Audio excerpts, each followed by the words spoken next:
live to the Kenny Report.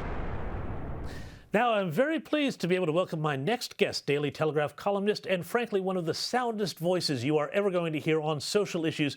Welcome Louise Roberts to the show. Great to see you, James.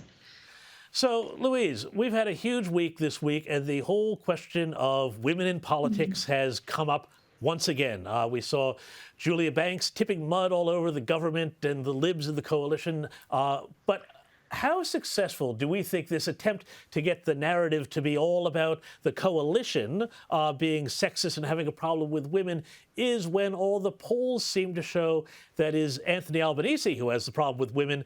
I saw that the Essential poll this week had the Prime Minister at a +6 rating with women and Albanese at -14, and both men and women have an advantage with Scott Morrison as the preferred Prime Minister. Do you think that this attempt to play the gender card by Labour has blown up on them?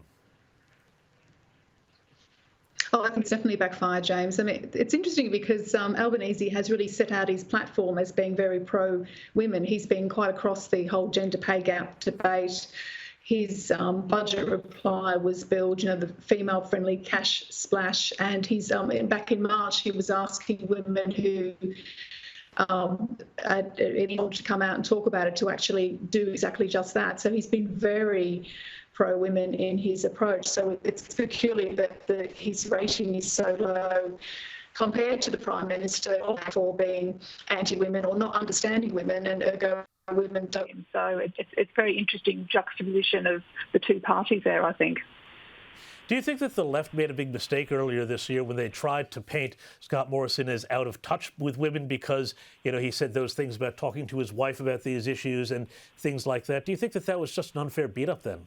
Oh, absolutely. That was a disgraceful attack on the family life in general. I mean, the fact that his wife, Jenny, was dragged into it and somehow, made to be the sort of this symbol of sexism or, of attacks on women or whatever, I think was just outrageous. I mean, the left at that point did attack the family unit as, although we know that, of course, that's one of the cornerstones of our society in Australia. So, yeah, it's crazy. It's been a beat up for sure. Now, on to other matters, perhaps more local, but, we are in Sydney, we're in lockdown, that's been extended. Do you think that it is fair? I want to ask you about what your thoughts on this. Most of the outbreak is happening in one area of Sydney. Do you think that it's fair that the entire city basin is being subject to these same very draconian restrictions, even, where you are, where I believe there is almost no or nil coronavirus? That's right. So where I am in Sydney, to the northern beaches, we were locked down, of course, over the Christmas period. That's because the virus was seen to be spreading at a rate that required us to be locked down. I mean, to be fair to people in my area, we all just sort of got on with it and did what we were told to do.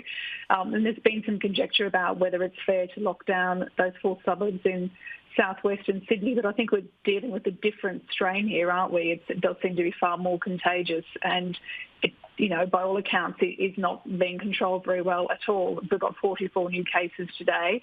What does that mean for lockdown ending next week? I mean, it doesn't bode very well at all. So perhaps in a way, the only thing they could do at this point is to lock the entire Greater Sydney area down. But what do you think, though? I mean, what is this doing to us socially? We've got demands for masks everywhere. We've got to wear them in the office. And this is going to happen. These restrictions are going to continue for a long time afterwards. Do you think that this is starting to fray our nerves, our social fabric as a city and a society? You wrote about this earlier this week, but I did, yeah. that there's going to be a big hangover from all of this that's going to go a lot longer than the pandemic. That's right. It will last longer than the pandemic because it's caused a destruction of the way we see ourselves as Australians and the way we relate to each other as neighbours. I mean, the whole dobbing issue, dobbing in someone who you decide has breached coronavirus restrictions. People arguing over toilet paper in the supermarkets.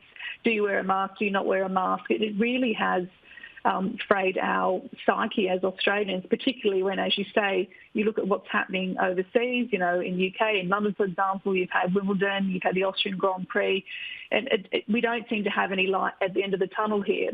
Every day brings more restrictions. I mean, today what's happened in Sydney is a classic example of that, but where's the light at the end of the tunnel? When can we travel overseas? When can we stop wearing masks? There's nothing, but what's the incentive? And very quickly, just on that, do you think that the politics are going to change from being keep us safe, keep us restricted, keep us safe from the virus as more and more people see their relatives and friends overseas traveling, getting back to normal, and say, hey, maybe we want to do some of that too? Well, perhaps, but I think we're a long way off from the freedom, obviously, they've been afforded to people in the UK, for example, and the US too. I think, my point earlier is that there doesn't seem to be an incentive being sort of weighed towards us. I mean, we don't sort of have a plan beyond these draconian restrictions. And I think it is quite demoralising, particularly at the moment for Sydney side, as it was for people in Melbourne when they had their 110-day lockdown. Hopefully we won't end up in that position ourselves too.